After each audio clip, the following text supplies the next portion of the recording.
So Bohr-Sommerfeld model of an atom. It is a modification of Bohr's model. So Bohr's model was modified by Bohr-Sommerfeld. That's why it is Sommerfeld. That's why it is called Bohr-Sommerfeld model of an atom. So in attempt to account for the structure of that is the splitting of line spectra known as the fine spectra, Sommerfeld modified the Bohr's atomic model by adding elliptical orbits. Some elliptical orbits adding, he was Sommerfeld was modified the Bohr's model. So how he done it means, while retaining the first orbital, Bohr's circular orbit as usual samely, he added the one elliptical orbit to Bohr's second orbit and two elliptical orbit to the Bohr's third orbit. So like that. So first as usual he kept like this only Bohr's orbit. Second this one L is equal to 0. I'll take second one L is equal to 0. Second one elliptical orbital was added like this. L is equal to 1. On third orbital he added two elliptical orbit.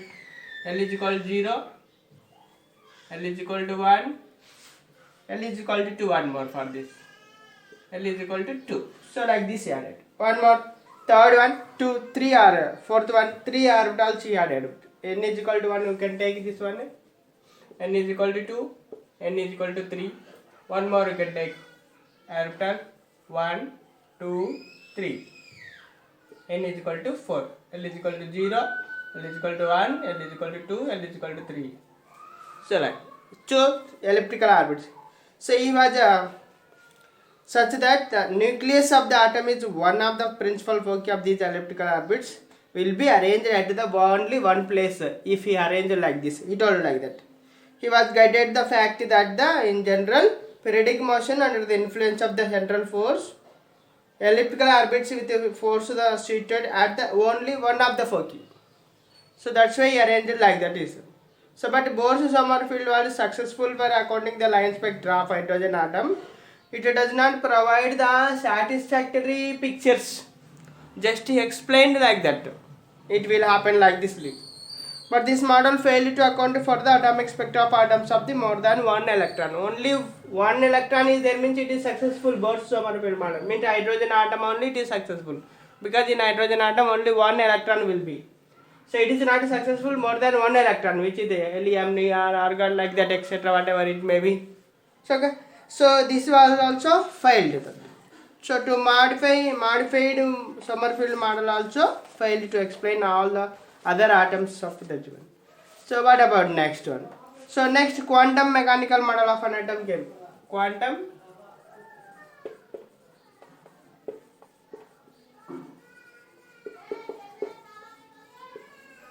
model of an atom.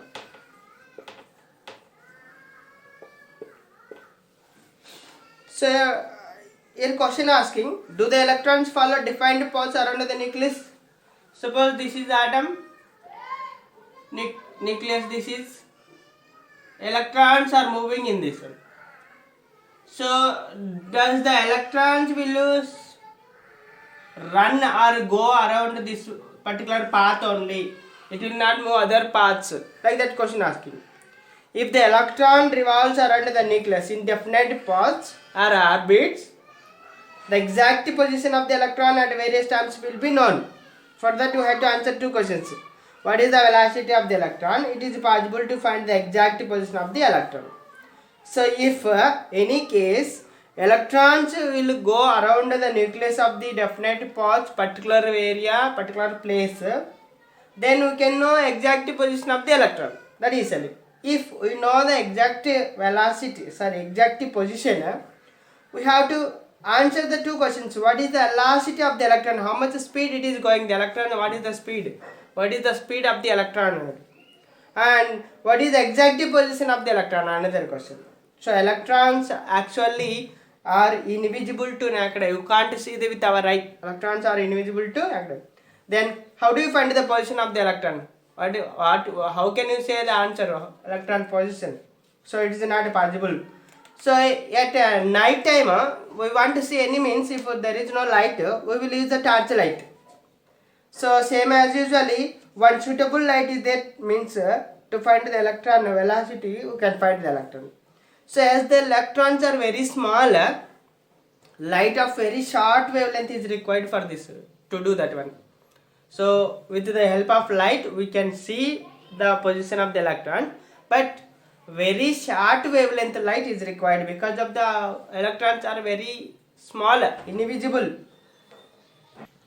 So it is not possible to see the small electrons, invisible to naked eye. That's why we want very sharp small wavelength of light, but as the electrons are small, light of very short wavelength is required.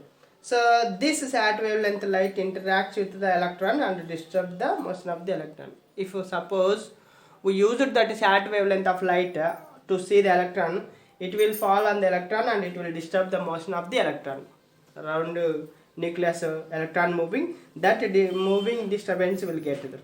So that's why the position and velocity of the electron, it is not possible to see accurately, exactly, correctly. So from the above discussion, it is clear that the electrons do not follow definite paths in an atom.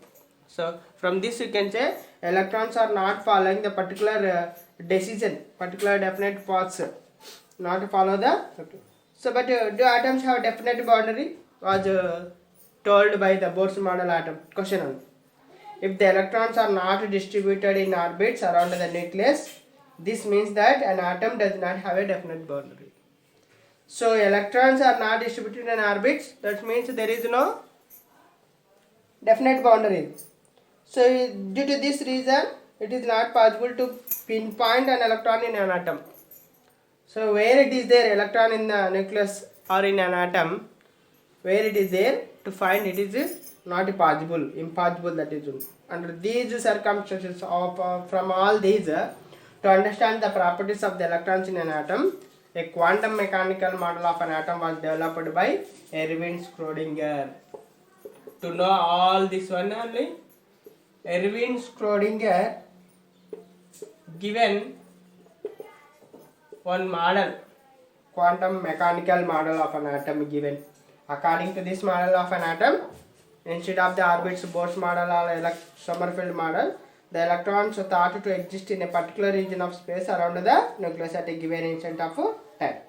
So the region of space around the nucleus where the probability of finding the electron is maximum is called an orbital. So definition of orbital: a region of space around the nucleus where the probability of finding of the electron is maximum. Wherever the around the nucleus, wherever the electron is there, particular place, maximum place, that is called orbital is said. So in a given space around the nucleus, only certain orbits can exist, but each orbital of stable energy for the state electron is described by particular quantum number. One orbital, one quantum number given. What are the quantum numbers that we see? Each electron in atom is described with a set of three numbers. One is NL, N, L and M. These three numbers, set of numbers given. These numbers only we are calling as quantum numbers. Quantum numbers. These numbers indicate by the probability of finding the electron in the space of the around the nucleus. These numbers only will tell us how the electrons are revolving around the nucleus. The quantum numbers describe the space around the nucleus where the electrons are found and also their energies. And these are called the atomic orbitals. So these quantum numbers only will tell the space of the electrons, how the nucleus, around the nucleus they are arranged, and their energies also, how the electrons orbitals energies are there, that one also will explain. So what does the each quantum number signify? There are three quantum numbers we are telling. One is the principal quantum number, another one is the angular momentum quantum number, third one is the magnetic quantum number. These three numbers we will discuss in the next class.